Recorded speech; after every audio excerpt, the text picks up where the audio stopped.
berjudul Kunci-Kunci Rizki Menurut Al-Quran dan Sunnah, yang merupakan karya dari Dr. Fadil Ilahi. Adapun buku yang saya miliki ini merupakan cetakan tahun 2017 yang diterbitkan oleh penerbit Darul Haq. Di dalam buku ini terdapat 10 kunci-kunci rizki, di antaranya yang pertama adalah istighfar dan taubat, yang kedua adalah takwa, yang ketiga bertawakal kepada Allah Azza wa Jal, yang keempat beribadah kepada Allah Azza wa Jal sepenuhnya, yang kelima melanjutkan haji dengan umroh atau sebaliknya, yang keenam silaturahim, yang ketujuh berinfak di jalan Allah Azza wa Jal, yang kedelapan memberikan nafkah kepada orang yang fokus menuntut ilmu syar'i, yang kesembilan berbuat baik kepada orang-orang yang lemah, dan yang ke-10 adalah hijrah di jalan Allah Azza wa Jalla.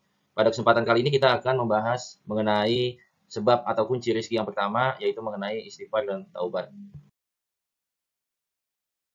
Di antara sebab terpenting diturunkannya rezeki adalah istighfar, atau memohon ampunan dan taubat kepada Allah yang maha pengampun lagi maha menutupi kesalahan. Sebagian besar orang menyangka bahwa istighfar dan taubat hanyalah cukup dengan lisan semata. Tetapi taubatnya tersebut tidak membekas di dalam hati dan juga tidak berpengaruh dalam perbuatan anggota badan. Sesungguhnya istighfar dan taubat jenis ini adalah perbuatan orang-orang dusta. Para ulama, semoga Allah memberikan balasan yang sebaik-baiknya kepada mereka, telah menjelaskan hakikat istighfar dan taubat. Di antaranya adalah Imam Ar-Raghib Al-Asfahani menerangkan dalam istilah syarok, taubat adalah meninggalkan dosa karena keburukannya, menyesali dosa yang telah dilakukan, berkeinginan kuat untuk tidak mengulanginya, dan berusaha melakukan apa yang bisa dilakukan untuk menggantikan dosa-dosa tersebut. Jika keempat hal itu terpenuhi, berarti syarat taubat telah sempurna. Diambil dari kitab Al-Mufradat fi Gharib Al-Quran halaman ke-76. Kemudian, ulama lainnya diantaranya Imam An-Nawawi rahimahullah ta'ala dengan redaksionalnya sendiri menjelaskan bahwa para ulama berkata, bertaubat dari setiap dosa hukumnya adalah wajib. Jika maksiat atau dosa itu antara hamba dengan Allah, yang tidak ada sangkut pautnya dengan hak manusia, maka syaratnya ada 3.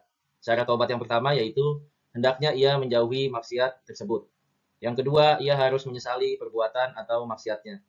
Yang ketiga, ia harus berkeinginan untuk tidak mengulanginya lagi. Jika salah satu hilang, maka taubatnya tidak sah. Adapun jika taubat itu berkaitan dengan manusia, maka syaratnya ada 4. Yaitu ketiga syarat yang tadi, kemudian ditambah satu syarat yaitu hendaknya kita yang bertaubat adalah membebaskan diri atau memenuhi hak orang yang kita zolimi tersebut. Jika berbentuk harta benda atau sejenisnya, maka kita harus mengembalikannya. Jika berupa had atau hukuman atau tuduhan atau sejenisnya, maka ia harus memberinya kesempatan untuk membalasnya, atau kita meminta maaf kepadanya. Jika berupa gibah ataupun menggunjing, maka kita harus minta maaf. Adapun istighfar sebagaimana diterangkan oleh Imam Ar-Raghib Al-Asfahani adalah meminta ampunan dengan ucapan dan juga perbuatan. Sebagaimana firman Allah Subhanahu wa taala dalam Quran surat Nuh ayat 10 yang artinya mohon ampun kepada Tuhanmu sesungguhnya Dia Maha Pengampun. Tidaklah berarti bahwa mereka diperintahkan meminta ampun hanya dengan lisan semata, tetapi juga lisan dan juga perbuatan. Bahkan hingga dikatakan memohon ampun atau istighfar hanya dengan lisan saja tanpa disertai perbuatan adalah pekerjaan para pendusta. Diambil dari Al-Mufradat fi Gharib Al-Quran halaman 362. Beberapa dalil Al-Quran dan hadis yang menunjukkan bahwa istighfar dan taubat termasuk sebab-sebab rizki dengan karunia Allah Subhanahu wa taala adalah sebagai berikut. Yang pertama adalah apa yang Allah sebutkan tentang Nabi Nuh alaihissalam yang berkata kepada kaumnya dalam surat Nuh ayat 10 sampai 12 yang artinya, "Maka aku katakan kepada mereka, mohonlah ampun kepada Tuhanmu, sesungguhnya Dia adalah Maha Pengampun. Niscaya Dia akan mengirimkan hujan kepadamu dengan lebat dan memperbanyak harta dan anak-anakmu dan mengadakan untukmu kebun-kebun dan mengadakan pula di dalamnya untukmu sungai-sungai." Ayat di atas menerangkan cara mendapatkan hal-hal berikut dengan istighfar. Yang pertama adalah ampunan Allah terhadap dosa-dosanya berdasarkan firman Allah tadi yang artinya sesungguhnya Dia adalah Maha Pengampun. Yang kedua yaitu diturunkannya hujan yang lebat oleh Allah Subhanahu wa taala. Ibnu Abbas radhiyallahu anhu berkata, kata midroro adalah hujan yang turun dengan deras. Kemudian yang ketiga, Allah akan membanyakan harta dan anak-anak. Atau berkata, niscaya Allah akan membanyakan harta dan anak-anak kalian. Diambil dari tafsir Al-Baghawi. Kemudian yang keempat, yang didapatkan dengan istighfar, yaitu Allah akan menjadikan untuknya kebun-kebun. Dan yang kelima, Allah akan menjadikan untuknya sungai-sungai. Imam Al-Qurtubi rahimahullah ta'ala berkata, Dalam ayat ini dan yang disebutkan dalam Quran surat Hud adalah dalil yang menunjukkan bahwa istighfar merupakan salah satu sarana meminta diturunkannya rizki dan hujan. Kemudian Al-Hafiz Ibnu Katsir rahimahullah taala dalam tafsirnya berkata, maknanya jika kalian bertaubat kepada Allah Subhanahu wa taala, meminta ampun kepadanya dan kalian senantiasa menaatinya, niscaya Dia akan membanyakan rizki kalian dan menurunkan air hujan serta keberkahan dari langit, mengeluarkan untuk kalian berkah dari bumi, menumbuhkan tumbuh-tumbuhan, melimpahkan air susu perahan, memperbanyak harta dan anak-anak untuk kalian, dan menjadikan kebun-kebun yang di dalamnya bermacam-macam buah-buahan untuk kalian, serta mengalirkan sungai-sungai di antara kebun-kebun itu. Demikianlah, dan Amirul Mukminin Umar bin Khattab radhiyallahu anhu juga berpegang dengan apa yang terkandung dalam ayat-ayat ini ketika beliau memohon hujan dari Allah Subhanahu wa taala. Bahwasanya Umar bin Khattab radhiyallahu anhu keluar untuk memohon hujan bersama orang banyak, dan beliau tidak lebih dari mengucapkan istighfar atau mohon ampunan kepada Allah. Lalu beliau pulang. Maka seorang bertanya kepadanya, "Aku tidak mendengar Anda memohon hujan." Maka Umar pun menjawab, "Aku memohon diturunkannya hujan dengan majadih," yaitu bentuk tunggal dari kata majadah, di mana langit yang dengannya diharapkan bakal turun air hujan. Kemudian beliau radhiyallahu anhu membaca ayat Quran surat Nuh ayat 10 sampai dengan ayat 11.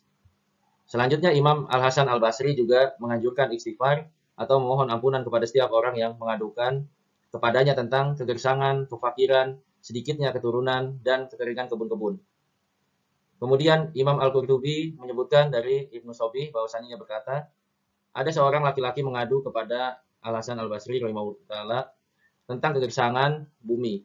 Maka beliau pun berkata kepadanya, beristighfarlah kepada Allah. Kemudian yang lain mengadu kepadanya tentang kemiskinan. Maka Imam Hasan Al-Basri mengatakan, beristighfarlah kepada Allah Subhanahu wa taala. Yang lain lagi berkata kepada Imam Hasan Al-Basri, doakanlah aku kepada Allah agar Ia memberiku anak. Maka Imam Hasan Al-Basri rahimahullah taala mengatakan kepadanya, beristighfarlah kepada Allah, dan juga yang lain mengadu kepadanya tentang kekeringan kebunnya. Maka Imam Hasan Al-Basri rahimahullah taala memberikan solusi dengan juga mengatakan, beristighfarlah kepada Allah. Dan kami menganjurkan demikian kepada orang yang mengalami hal yang sama. Dalam riwayat lain, maka Ar-Rabi bin Sobih berkata kepadanya, banyak orang yang mengadukan bermacam-macam perkara, kemudian Anda memerintahkan mereka semua untuk beristighfar. Maka kemudian Al-Hasan Al-Basri menjawab, aku tidak mengatakan itu dari diriku, tetapi sungguh Allah telah berfirman dalam Quran surat Nuh ayat 10 sampai 12 tadi. Kemudian, dalil yang kedua atau nas yang kedua adalah firman Allah Subhanahu wa taala yang menceritakan tentang seruan Nabi Hud alaihissalam kepada kaumnya agar senantiasa beristighfar. Dalam surat Hud ayat 52, Allah Subhanahu wa taala berfirman yang artinya, dan Hud berkata, "Hai kaumku, mohonlah ampun kepada Tuhanmu, lalu bertaubatlah kepadanya. Niscaya Dia akan menurunkan hujan yang sangat lebat atasmu, dan Dia akan menambahkan kekuatan kepada kekuatanmu. Dan janganlah kamu berpaling dengan berbuat dosa." Al-Hafiz Ibnu Katsir rahimahullah taala dalam menafsirkan ayat di atas, yaitu kemudian Nabi Hud alaihissalam memerintahkan kaumnya untuk beristighfar, yang dengannya dosa-dosa yang lalu dapat dihapuskan. Kemudian memerintahkan mereka bertaubat untuk masa yang akan mereka hadapi. Barang siapa memiliki sifat seperti ini, niscaya Allah akan mudahkan rizkinya, melancarkan urusannya, dan menjaga keadaannya. Karena itu, Allah berfirman, yang artinya niscaya Dia menurunkan hujan yang sangat lebat atasmu. Selanjutnya dalil yang ketiga yaitu dari firman Allah Subhanahu wa taala dalam Quran surat Hud ayat 3 yang artinya, dan hendaklah kamu meminta ampun kepada Tuhanmu dan bertaubat kepadanya. Jika kamu mengerjakan yang demikian, niscaya Dia akan memberi kenikmatan yang baik terus-menerus kepadamu sampai kepada waktu yang telah ditentukan. Dan Dia akan memberi kepada tiap-tiap orang yang mempunyai keutamaan, yaitu balasan keutamaannya.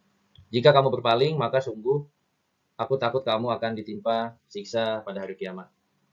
Pada ayat ini terdapat janji dari Allah yang Maha Kuasa dan Maha Menentukan berupa kenikmatan yang baik kepada orang yang senantiasa beristighfar dan bertaubat. Dan juga maksud dari firman-Nya, niscaya Dia akan memberi kenikmatan yang baik atau terus-menerus kepadamu, yaitu dikatakan oleh Abdullah bin Abbas radhiyallahu anhuma bahwasanya Allah Subhanahu wa taala akan menganugerahkan rezeki dan kelapangan kepada kalian. Sedangkan Imam Al-Qurtubi rahimahullah taala dalam tafsirnya mengatakan, inilah buah dari istighfar dan taubat, yakni Allah akan memberikan kenikmatan kepada kalian dengan memberikan berbagai manfaat berupa kelapangan, rizki, dan kemakmuran hidup. serta Dia tidak akan menyiksa kalian sebagaimana yang dilakukannya terhadap orang-orang yang dibinasakan sebelum kalian. Diambil dari kitab tafsir Al-Qurtubi. Kemudian dalil yang keempat yang mengatakan bahwasanya istighfar merupakan kunci rizki, yaitu adalah dari hadis Nabi Shallallahu Alaihi Wasallam, yaitu beristighfar dan taubat adalah diantara kunci-kunci rizki. Dan hadis ini diriwayatkan oleh Imam Ahmad, Abu Daud, An-Nasai, Ibnu Majah, dan Al-Hakim dari sahabat Abdullah bin Abbas radhiyallahu anhu, yang isinya Nabi Shallallahu Alaihi Wasallam bersabda, barang siapa memperbanyak istighfar atau mohon ampunan kepada Allah, niscaya Allah menjadikan untuk setiap kesedihannya kelapangan, dan untuk setiap kesempitan adalah jalan keluar, dan Allah akan memberikan rizki yang halal dari arah yang tiada disangka-sangka. Dalam hadis ini, Nabi Shallallahu Alaihi Wasallam mengabarkan tentang 3 hasil yang dapat dipetik oleh orang yang memperbanyak istighfar. Salah satunya yaitu bahwa Allah akan memberikan rizki dari arah yang tidak disangka-sangka dan tidak diharapkan, serta tidak pernah terbetik dalam hatinya sekalipun. Karena itu, kepada orang yang mengharapkan rizki, hendaklah ia bersegera untuk memperbanyak istighfar dan memohon ampun kepada Allah Subhanahu wa taala, baik dengan ucapan maupun dengan perbuatan. Dan hendaknya setiap muslim waspada, sekali lagi hendaknya waspada agar senantiasa melakukan istighfar dan tidak hanya melakukan istighfar hanya sebatas lisan tanpa perbuatan. Sebab hal tersebut merupakan pekerjaan para pendusta. Demikian, semoga bermanfaat. Wallahu a'lam bishawab.